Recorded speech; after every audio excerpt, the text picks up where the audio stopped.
Go on. He called out and received no answer.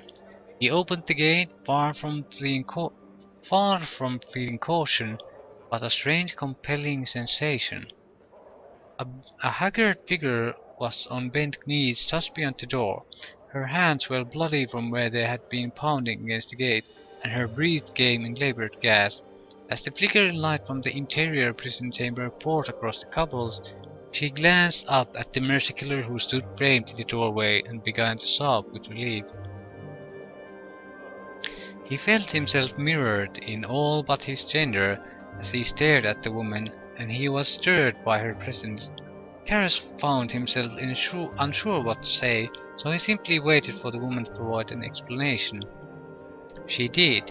It was a simple statement but of utmost importance, and it made Karras, whose knees ached painfully with every movement, bend down and help the woman to her feet. He brought her in from the outside, guiding her gently into the passage beyond. She had said that an injustice had been done, and that was all that Karras needed to hear. In the end it came past that she could not fulfill her duty as a Fury, for a man guilty of a blood crime had died unpunished. She begged Karras and the Mercy Killer for aid, and so they executed her. She had failed in her charge. Uh, mm, uh, Nordom. I don't want to do this now. I want to finish up some of these side quests. I don't want to get sidetracked. And it's only a little bit of experience. Oh god, I need to...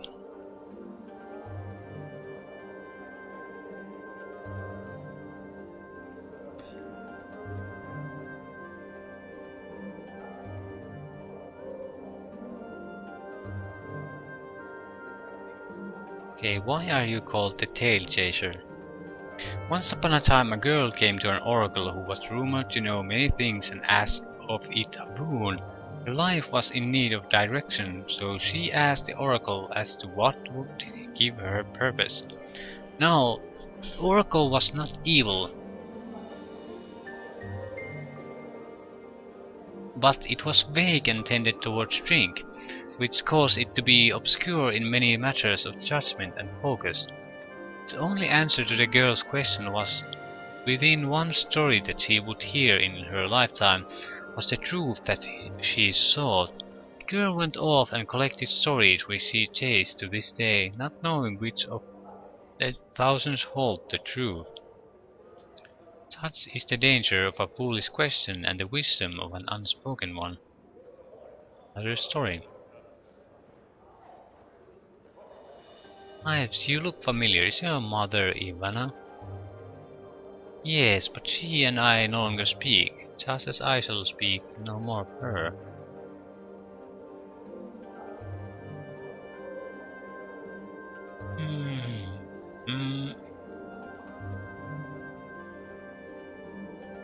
Yeah, I have no recollection. At what stage these quests are.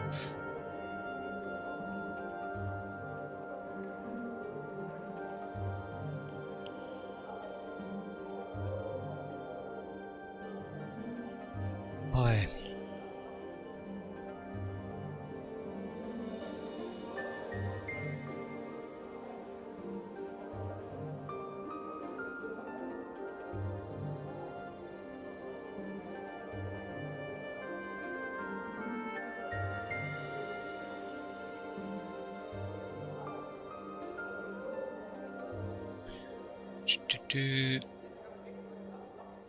Done. What the hell was I doing? A Nenny.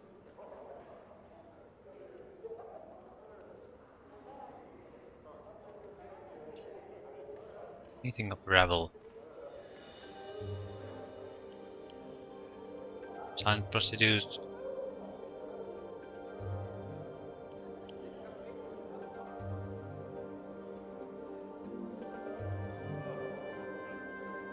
About this place. I think I should actually read the journal, but they're not in any kind of order, and I can't search them, so there's a ton of them. Ah.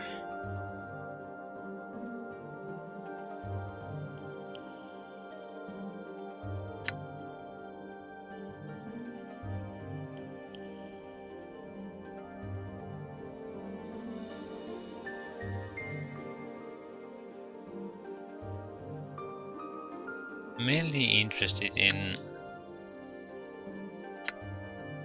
I think the actual things I need to do aren't recorded in the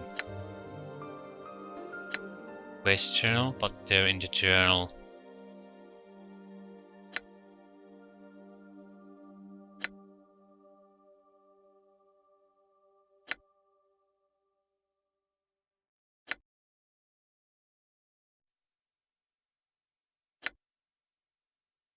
I'm mainly looking at the guy who was Echo's fiance or something, lover. I'm thinking maybe his name was mentioned, and I need to talk to him. I can't because I don't recall the name. They should all be in one neat little package here though, not spread around.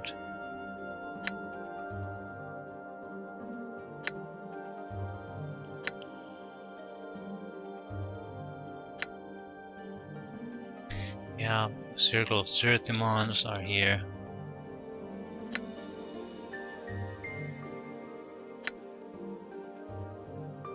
Nothing of real importance, although I haven't. Then he told me that Tiso Kimaxi Adersan, the Marisa Sabler. Yeah. Delora, and refuses to answer any of my questions that don't relate to her task as a prostitute, even though that she might hold information dear to my quest. Um, mm,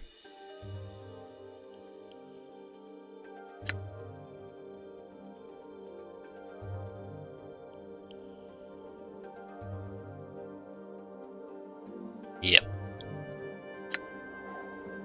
Some help. Not that much. We need to do this thing with Delora.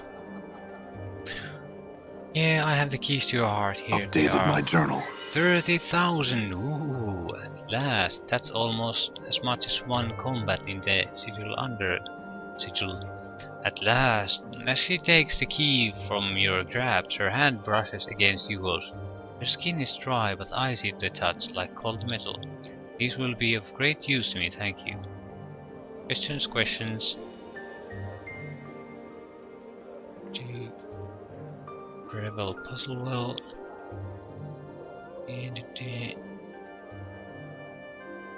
Yeah, Ives doesn't know shit.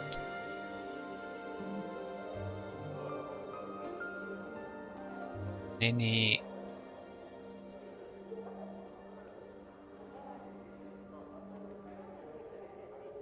How could someone's scent be stolen?